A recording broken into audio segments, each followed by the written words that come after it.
Yeah, he's got a pin in here, but what's your excuse?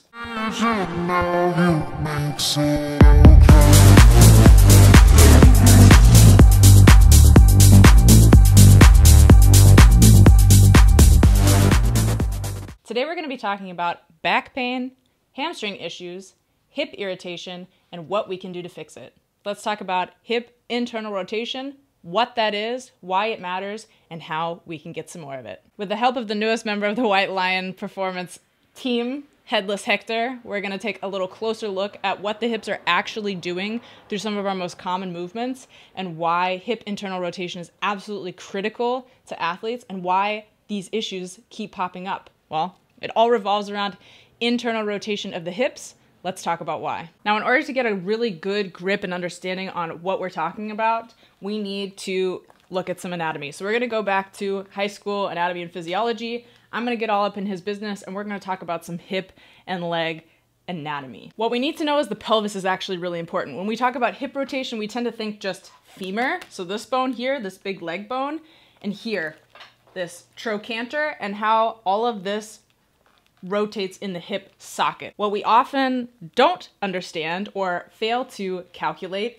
is that the pelvis actually moves relative to the rest of the body as well. So the pelvis is able to move itself. I know this isn't a great description. This isn't the best skeleton to do it on, but we have here, we can see this is kind of external rotation, where you can see here in the sacroiliac joints that it's a little bit open.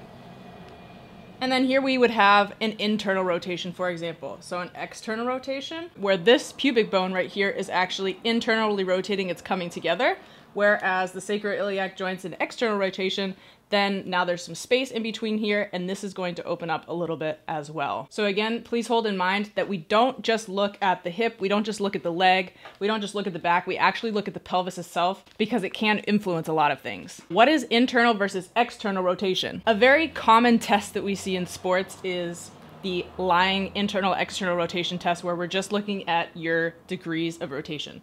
So let's say that Headless Hector is laying on his back right now, and this is not the test, okay? This is not internal-external rotation. This is abduction and adduction. The internal-external rotation test, it would look different if he was laying down, and we're going to test for external rotation, in which the hip bone actually turns out, okay? So if you think about this part that's supposed to be on the inside, it's going to move in and out, right? Or you can think that the knee is moving in and out. So when this part comes out, this is external rotation. When the knee comes out, when your patella looks outwards, that's external rotation. So I would say his rotation here is pretty good. Now, if we go to internal rotation, this is as far as we're moving.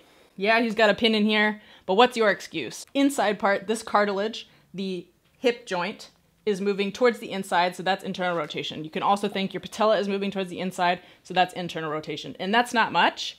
However, that's something that we very often see in court and field sport athletes and people who sit down a lot, just because they lose the rotation through the fact that either they're sitting all the time or they have a very specific compensatory strategy, and we'll get into that in a second. Another thing that's worth mentioning for field and court sport athletes is the length of the hamstrings and the quads as well. So if we think about soccer, for example, soccer is a very quad dominant sport, or at least it tends to be, which are connected, of course, here. What we term the hip flexor is attached here on the pelvis. It runs the length of the entire leg, those four huge muscles. And the hamstring is attached from behind, and it runs then down into the calf. So we're looking at those two sides, the anterior chain and the posterior chain. It is the case in some sports, and you might assume which sports that I'm talking about, that we have elongated hamstrings, because hamstring work is neglected, or proper hamstring work is neglected. And then the backside is going to be a little bit weaker or more elongated. We also see this when I'm working with my cheerleaders. They have super flexible hamstrings, and that's a very similar problem to what we just discussed with internal and external rotation, because the pelvis tends to suffer the most. So it's a super common strategy, and we see this in all types of athletes, but especially in soccer players. We see an anterior pelvic tilt. It means when your pelvis is usually like this, if you were to stand completely neutral, it's not under, it's not posterior, but it's not neutral, it's anterior. That means you're tipping, if this were a bucket, you're spilling the water out the front. Your hamstrings are elongated, so you can afford to do that, but your quads are shorter, so it's pulling this part down. You might have some front hip pain in your hip flexors here, which again is a quad muscle among other things. It means that in order to go into internal rotation, if we don't have the ability to do this at the hip, like I said, we have very little internal rotation here. I need to put myself into a scenario where I can still win, even when we're doing movements that require me to have hip internal rotation. For example, a squat, a deadlift, anything that is going to close the pelvis, so to speak. So let's talk about a squat, for example.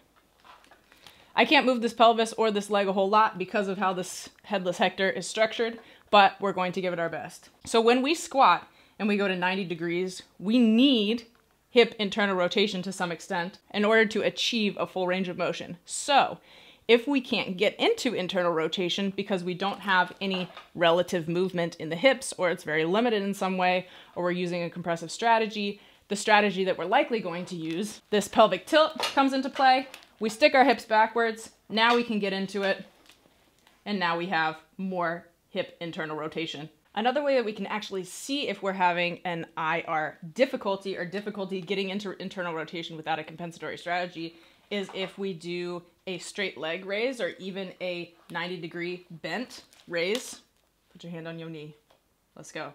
And then we kind of see the pelvis push away, or we see the other leg move. We are compensating for a lack of internal rotation because as the leg comes up, even at a 90-degree bend, which I definitely recommend in working with athletes who maybe don't have a ton of coordination or don't know how to keep their lower back on the ground, don't know how to control their pelvis. So as the leg rises, this pelvis, the skeleton obviously is not going to do it, but I'm going to do it, is going to gradually move one side of the iliac into, and of the pelvic bone, into internal rotation. So we are now in internal rotation, or we should be.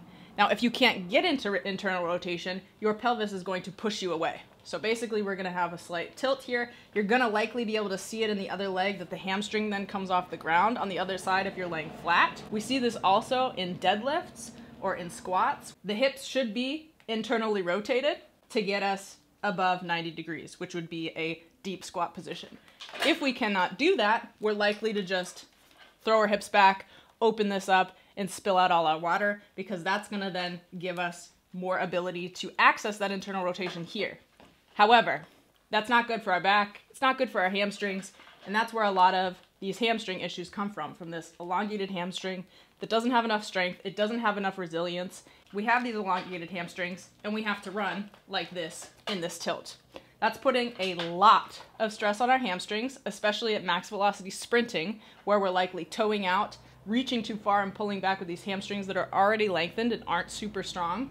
And then our back is going to suffer from this a lot because remember, these can't move, and we have now dropped our bucket of water. The water is spilling out forward. We're not in a neutral pelvic position where our hips are tucked underneath us, actually stacked with our back, and are able to support everything that's happening up here. Connor Harris has said this as well, who is somebody I really respect, especially for his work on internal hip rotation. I've learned a lot from him. But one thing that he always said is, you know when somebody's just starting to coach and learn about internal rotation when all they do is the 90-90 switch.